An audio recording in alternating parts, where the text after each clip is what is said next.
Hello guys, আসসালামু আলাইকুম। আশা করছি সকলে ভালো আছেন।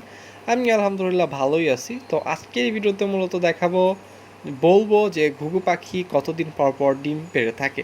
তো আমাদের শখের একটি পাখি কিন্তু এই অস্ট্রেলিয়ান ঘুঘু পাখি। তো আজকে বলবো অস্ট্রেলিয়ান ঘুঘু পাখি কতদিন পর পর ডিম পাড়ে।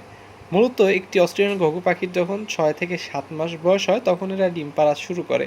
তো যখন এরা ডিম পাড়ে, ডিম থেকে বাচ্চা ফুটতে প্রায় 18 দিন সময় লাগে এবং সেই বাচ্চা আবার নিজের খাওয়া শিখতে 1 মাস বা তার চেয়ে বেশি সময় লাগে।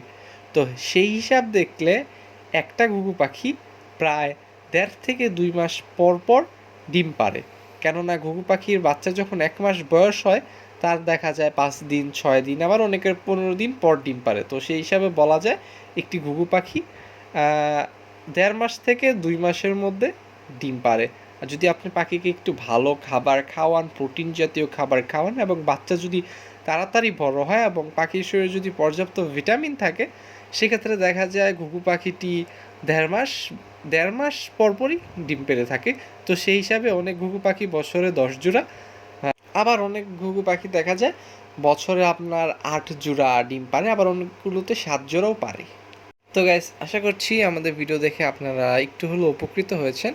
আর উপকৃত হলে অবশ্যই আমাদের চ্যানেলটি সাবস্ক্রাইব করবেন এবং ভিডিওতে একটি লাইক করবেন। এবং যারা প্রথম থেকে শেষ পর্যন্ত ভিডিওটা দেখছেন তাদের অসংখ্য ধন্যবাদ। তো thanks for watching this video.